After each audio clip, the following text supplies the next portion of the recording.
Nous sommes le 6 août 2025. Nous revenons parce qu'un média belge a fait des révélations très graves.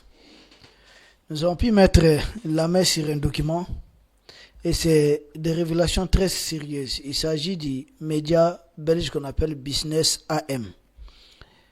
De ces révélations, d'abord, c'est un article qui est publié qui parle ouvertement de l'ingérence des États-Unis et de la junte française dans les affaires internes de la République centrafricaine par l'intermédiaire des ONG et des pseudo-leaders d'opposition.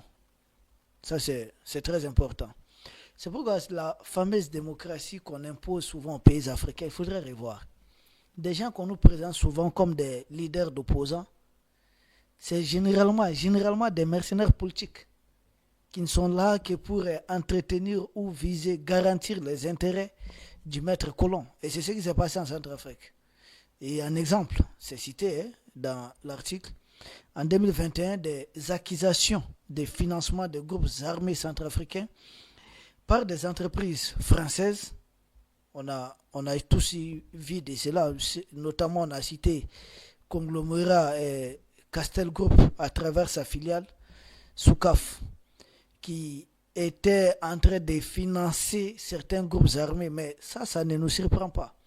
Parce qu'en Syrie, vous vous souvenez, qu'en Syrie, le groupe français, Lafarge, qui a été pris, mais dans les sacs, et d'ailleurs qui n'a pas nié les faits en tant que tel, en train d'accompagner des groupes armés terroristes en territoire syrien. Généralement, ce qu'ils font ailleurs, ils reproduisent la même chose en Afrique.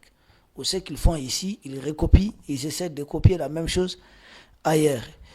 De plus, beaucoup de médias internationaux d'ailleurs ont rapporté l'arrestation à Bangui, vous vous souvenez, en 2021, des deux ressortissants du pays de la junte macronienne. Et ces deux ressortissants étaient en possession de beaucoup de liquidités, d'argent, et aussi en possession de beaucoup de munitions. Que voulaient-ils faire? Sans doute c'était une opération de déstabilisation. Et là encore, ça ne nous surprend guère. Parce qu'au Niger, évidemment, vous vous souvenez de cette opération, ce forcing pour essayer de libérer Bazoum. Toutes ces caches d'armes qui ont été trouvées dans la capitale, Niamey. Et la sortie de Tebboune pour dire que réellement ils ont été sollicités pour participer à une opération de déstabilisation du Niger. Bazoum est-il nigérien ou bien c'est un citoyen français? C'est la question qu'on se pose. C'est des Nigériens qui ont pris leur président. C'est quoi le problème de quelqu'un qui se trouve de l'autre côté de la Méditerranée vouloir à tout prix libérer ces derniers? Pourquoi? Qu'est-ce qu'on appelle droit international et souveraineté? Il se moque de tout ça. Mais il demande aux pays africains d'apprendre ça à la lettre. Et tout près en 2025, toujours dans le cas des révélations, en 2025, Armel Sayou, un ancien ministre, et d'ailleurs un chef du groupe CMSPR de la République centrafricaine. Comme vous savez, en Afrique, souvent on vous dit accord de paix, et des chefs des groupes armés deviennent des ministres, voire même des premiers ministres souvent. C'est l'erreur que François Bozizé avait commise avec certains. Mais puisque lui-même, il avait trahi Ange Félix Patassé, c'est comme ça qu'il a très mal fini. Bozizé, en acceptant certaines personnes venant des groupes armés, à l'époque c'est le cas, mais il s'était déjà mis les doigts dans l'œil. La junte française souvent nous pousse à composer avec des gens qui sont des ennemis déclarés du pays, qui attaquent nos armées, qui déstabilisent nos armées, qui font déplacer des populations civiles, qui font des victimes. On vous dit non, partagez le pouvoir avec eux. Mais autour de quel projet on va partager les pouvoirs? Malheureusement, c'est ça. Quand on est sous domination de la junte macronienne, c'est comme ça que les choses se passent.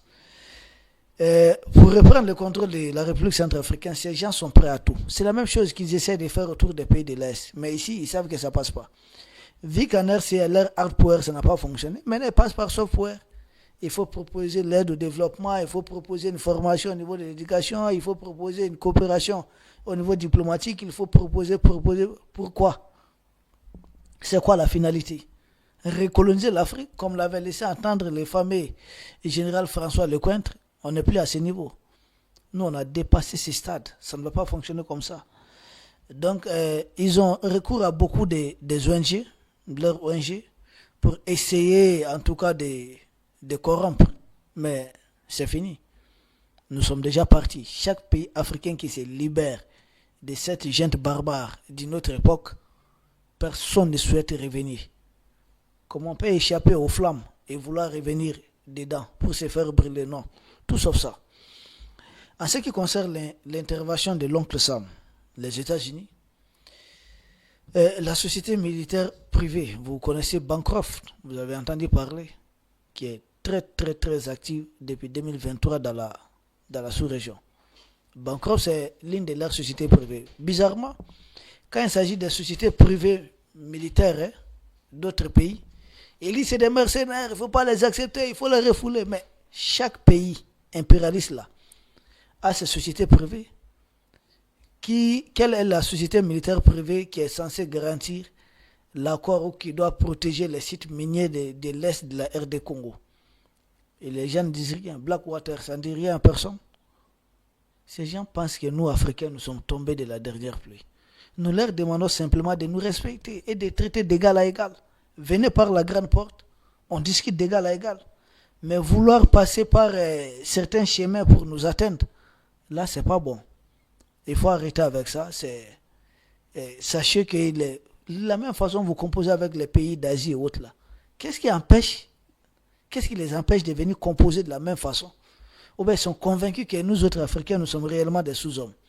Mais c'est dû au comportement de certains de nos dirigeants aussi, qui veulent être des éternels vassaux, juste en échange d'être, garantir au moins leur fauteuil présidentiel.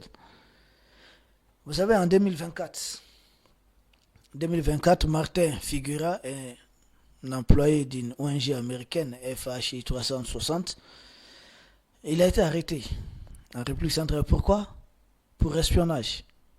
Donc beaucoup arrivent généralement dans nos pays, se faisant passer pour des gens qui vont aider, aide humanitaire, ONG humanitaire, des trucs comme ça. Mais en réalité, c'est des espions. Ouais, beaucoup d'entre eux sont des vrais espions. Des espions qui travaillent, est-ce pour nous ou contre nous? La réponse est tout trouvée. Nous autres pays africains, il est temps de savoir qui accueillir chez nous,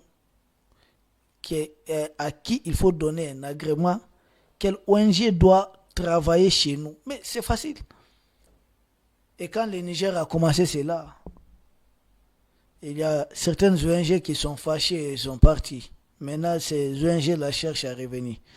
Nous avons dit, c'est trop tard. C'est trop tard parce que ça ne se passe pas comme ça. Nous sommes décidés à asseoir notre souveraineté. En fait, d'autres ONG, on n'a même pas besoin de tout citer, Mercy Corps et Gavi, ont été critiqués. Critiqués pourquoi?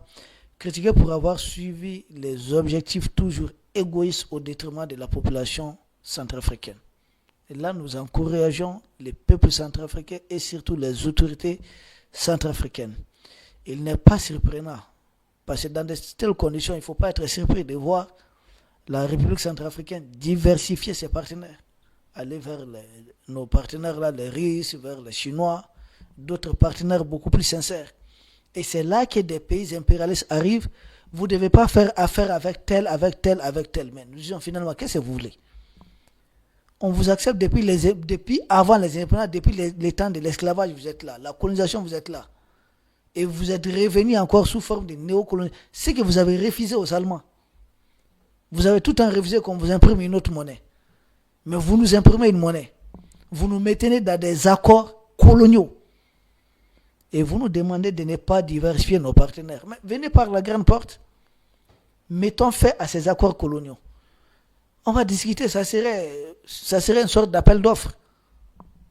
Qui du mieux? Avec qui nous avons plus d'intérêt, mais nous suivons nos intérêts. Mais ce sont les partenaires comme la Russie, les Chinois, ce sont eux qui viennent proposer un partenariat sincère.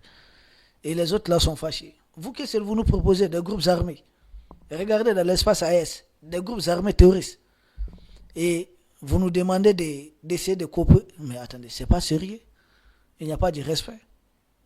Comment quelqu'un qui me propose, qui m'envoie des groupes armés terroristes, me demande de les traiter sur le même pied d'égalité que celui qui m'aide à éradiquer, à combattre ces groupes terroristes?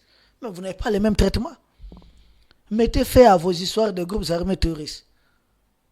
Mais sans cela, nous avons pour le moment les partenaires qui nous aident à nous débarrasser des terroristes mercenaires qui fabriquaient de toutes pièces. Ce sont les Russes, ce sont les Chinois et d'autres partenaires. Et je pense que c'est des choix stratégiques très bien opérés. Nous saluons les autorités de la République centrafricaine et nous les encourageons à continuer sur cette lancée. Il ne faut jamais traiter sur les mêmes pieds d'égalité votre bourreau et votre sauveur. Ça, il ne faut jamais le faire. Nos salutations au président Touadéra et à toute son équipe. Merci et à la prochaine.